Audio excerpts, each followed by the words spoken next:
கிறிஸ்துவுக்குள் பிரியமானவர்களே, இந்த நாளுக்கான தினசரி தியான வசனம் மத்தேயு எழுதின சுவிசேஷம் 5வது அதிகாரம் 14வது வசனம்.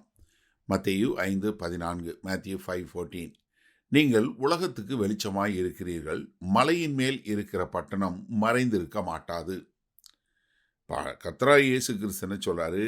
நீ யாரு நீதிமான்கள் அப்படின்னு சொல்லிட்டு, இந்த நீதிமான்கள் எப்படிப்பட்டவங்களா இருக்காங்க? பூமிக்கு உப்பா இருக்கிறாங்க. அடுத்து என்ன? வெளிச்சமா இருக்கிறீங்க. அதாவது இருளில் இருக்கக்கூடிய மக்கள், அந்தகாரத்தில் நடக்கக்கூடிய மக்களுக்கு ஒரு பாதையை காட்டக்கூடிய ஒரு வெளிச்சமாக நீங்கள் இருக்கிறீங்க. ஏன்னா நீதிமொழிகள் 4வது அதிகாரம் 18ஆம் வசனம் சொல்லும்போது, நீதிமான்களுடைய பாதை நடுப்பகல் வரைக்கும் அதிகமாய் பிரகாசிக்கிற சூரிய பிரகாசம் போல் இருக்கும். யாரு? ஒரு நீதிமானுடைய வெளிச்சம். ஆனால் இதை கர்த்தராகிய இயேசு கிறிஸ்து சொல்லும்போது, யோவான் 8வது அதிகாரம் 12வது வசனம் சொல்லும்போது, மறுபடியும் இயேசு ஜனங்களை நோக்கி, நான் உலகத்திற்கு ஒளியாய் இருக்கிறேன்.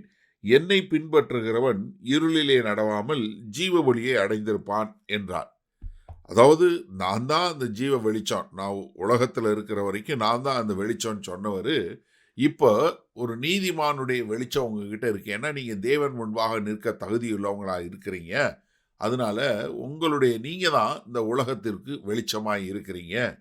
எப்படி மலையின் மேல் வைத்திருக்கிற பட்டணம் மறைத்து வைக்க முடியாது. அதாவது ஒரு பள்ளத்தாக்கில் உள்ள ஒரு பட்டணம் மறைந்திருக்கும், கண்களுக்கு தெரியாம இருக்கும். ஆனா மலைக்கு மேல வைத்திருக்கிற ஒரு பட்டணத்தை மறைக்க முடியுமா? முடியாது. அதனாலதான் என்ன சொல்றாரு? மலை மேல் வைத்திருக்கிறது நல்லபடியா தெரியும். அப்ப என்ன, இந்த உலகத்திற்கு வெளிச்சமாய் இருக்கிறீங்கன்னு சொல்லும்போது நீங்க என்ன பண்றீங்க?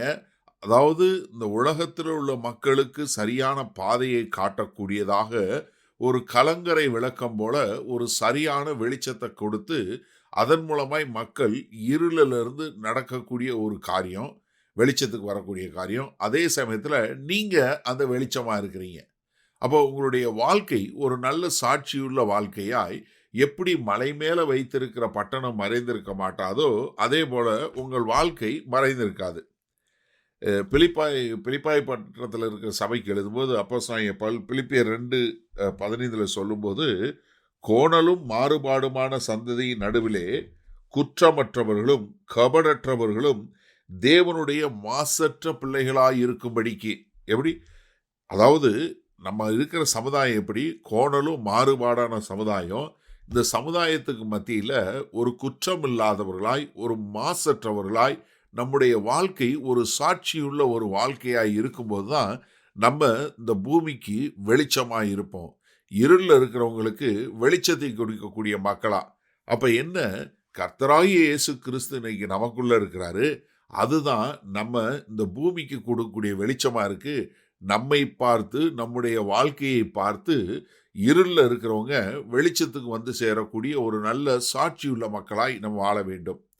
சரி, இந்த நாளில் இந்த வசனத்தை நம்ம எப்படி எடுத்துக்கொள்வது? ஒரு நிமிஷம் சிந்திச்சு பாருங்க. உங்களுடைய வாழ்க்கை மற்றவர்களுக்கு ஒரு வெளிச்சத்தை கொடுக்கக்கூடியதா இருக்கா, இல்லை மற்றவர்களை இருளுக்குள்ள அனுப்பக்கூடியதா இருக்கா? சிந்திச்சு பாருங்க ஒரு நிமிஷம். ஏன்னா நம்மளை சுற்றி இருக்கிறவங்க இருளில், அந்தகாரத்தில், இப்படிப்பட்ட காரியத்தில் இருக்கிறாங்க. ஆனால் நம்ம எப்படி இருக்கிறோம்? அவர்களுடைய பாதையை மாற்றி அவர்கள் தேவனுக்கென்று வாழக்கூடிய ஒரு வாழ்க்கை வாழ வேண்டும் என்று சொல்லும் வண்ணமாக நம்முடைய வாழ்க்கை ஒரு நல்ல சாட்சியுள்ள வாழ்க்கையாக இருக்கிறதா?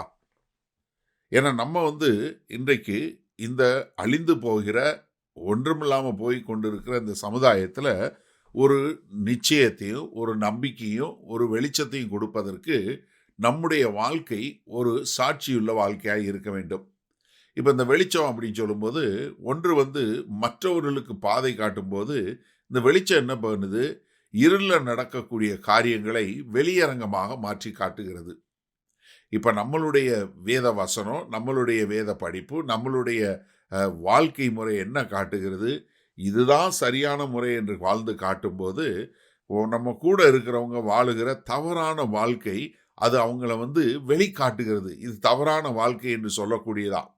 இப்போ ஒரு ஸ்கூலில் ஒரு நல்ல ஒரு ஒழுக்கமான ஒரு பிள்ளையாக இருக்கிறதுக்கும் ஒரு ஒழுங்கீனமான பிள்ளையாக இருக்கிறதுக்கும் வித்தியாசம் காட்டுகிறதா? அதே மாதிரி ஒரு சமுதாயத்தில் நீங்கள் ஒரு ஒழுக்கமுள்ள ஒரு நல்ல ஒரு கிறிஸ்தவனாய் வாழ்வதற்கும் அப்படி இல்லாமல் வாழ்வதற்கும் வித்தியாசம் காட்டுகிறதா? அதைத்தான் கர்த்தர் சொல்கிறாரு. நீங்கள் மற்றவங்களுக்கு வெளிச்சத்தை காட்டுவது மாத்திரமல்ல, மற்றவருடைய பாவத்தை, மற்றவருடைய தவறுதன வாழ்க்கையை வெளிக்காட்டி அவர்களும் இப்படி இந்த வெளிச்சத்துக்குள்ள வந்து அவர்கள் அந்த வெளிச்சத்தின் பிள்ளைகளாக நடக்க முடியும் என்று சொல்லக்கூடியதா.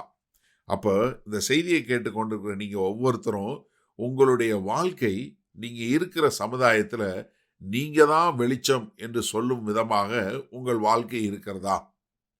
அப்படி இருந்தா நீங்க கர்த்தருக்கு என்று வாழ முடியும். மகா கிருபையும் இரக்கம் நிறைந்த எங்கள் அன்பின் தகப்பனே, இதோ இந்த செய்தியை கேட்டுக்கொண்டிருக்கிற ஒவ்வொருவரும், ஆம் தகப்பனே, இருக்கிற இடங்கள்ல வெளிச்சத்தை கொடுக்கக்கூடியவர்களாய், ஒரு மலையின் மேல் இருக்கிற பட்டணம் போல ஆண்டவரே தங்கள் சாட்சியுள்ள வாழ்க்கை வாழக்கூடிய மக்களாய் இருக்க எங்கள் தேவன் கிருபையும் இரக்கமும் பாராட்ட வேண்டுமாய் இயேசு கிறிஸ்துவின் மூலம் ஜெபிக்கிறோம் ஜீவனுள்ள வல்ல பிதாவே, ஆமேன். கர்த்தர் உங்களை ஆசீர்வதிப்பாராக. நாம் இன்று மாலை மண்ணால சந்திப்போம்.